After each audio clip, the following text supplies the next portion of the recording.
Assalamualaikum warahmatullahi wabarakatuh. Selamat pagi semua. Perkenalkan, saya Devanata Azhara Fitri dengan NIM akhiran 016. Di sini saya akan menyampaikan materi saya yang berjudulkan mengembangkan konsep sejarah untuk mengkaji peristiwa sejarah. Simak baik-baik ya.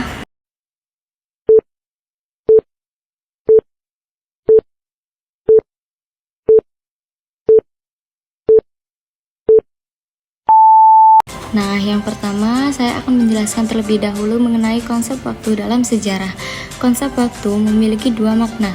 Yang pertama denotatif yang merujuk pada unit pengukuran seperti detik dan tahun, dan yang kedua konotatif yang menggambarkan waktu sebagai suatu konsep. Waktu berkaitan erat dengan ruang, yaitu lokasi peristiwa, dan manusia sebagai pelaku dalam peristiwa sejarah. Ketiga elemen ini, waktu, ruang, dan manusia, merupakan kesatuan penting dalam memahami peristiwa dan perubahan positif. Kesadaran akan waktu yang terus berjalan memungkinkan manusia untuk belajar dari pengalaman dan beradaptasi menuju perbaikan. Yang selanjutnya, kita akan mempelajari 4 konsep waktu dalam sejarah.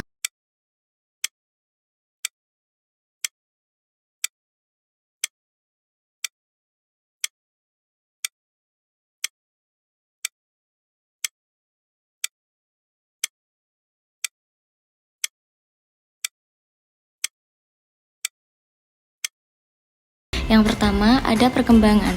Masyarakat bertransisi dari bentuk sederhana ke bentuk yang lebih kompleks, seperti perkembangan demokrasi di Indonesia yang mencerminkan pembelajaran dari sejarah. Dan yang kedua, ada pengulangan. Peristiwa sejarah dapat terulang kembali di masa depan, seperti aksi mahasiswa yang menyebabkan jatuhnya Presiden Soekarno dan Soeharto, yang menandakan bahwa pola peristiwa sejarah dapat terulang kembali meskipun dalam konteks yang berbeda. Dan yang ketiga, ada kesinambungan. Peristiwa sejarah dapat berkesinambungan, entah itu dari masa lalu, di masa kini, ataupun masa depan. Yang terakhir, ada perubahan. Perubahan besar dapat terjadi dalam waktu singkat akibat pengaruh luar. Contohnya gerakan Paderi di Sumatera Barat yang dipengaruhi oleh gerakan Wahabi di Arab. Nah, yang selanjutnya kita akan mempelajari mengenai keterkaitan antara waktu dan pembabakan dalam sejarah.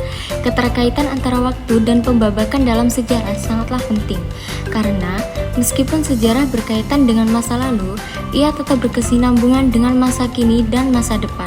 Proses sejarah mencerminkan perubahan dan peralihan yang digambarkan melalui kategori ruang, waktu, dan tema kehidupan. Untuk memudahkan pemahaman dan pengingat peristiwa sejarah, diperlukan klasifikasi waktu dalam periode zaman dan babakan.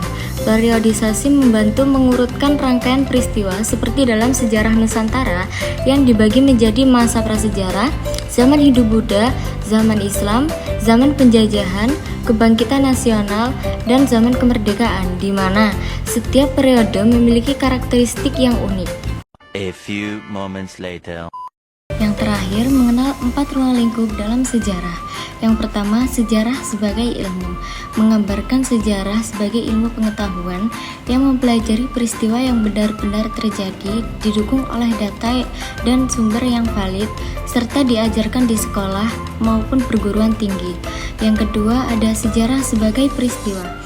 Berfokus pada kejadian penting masa lalu yang mengubah kehidupan banyak orang, seperti proklamasi kemerdekaan dan perjanjian Linggarjati.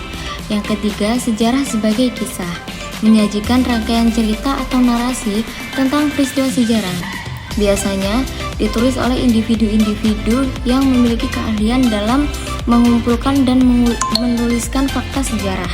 Yang terakhir, ada sejarah sebagai seni, menunjukkan bahwa peristiwa sejarah dapat diinterpretasikan dalam bentuk karya sastra dan drama atau film yang menggambarkan perjuangan bangsa. Demikian yang dapat saya sampaikan, kurang lebihnya saya mohon maaf. Saya akhiri, wassalamualaikum warahmatullahi wabarakatuh.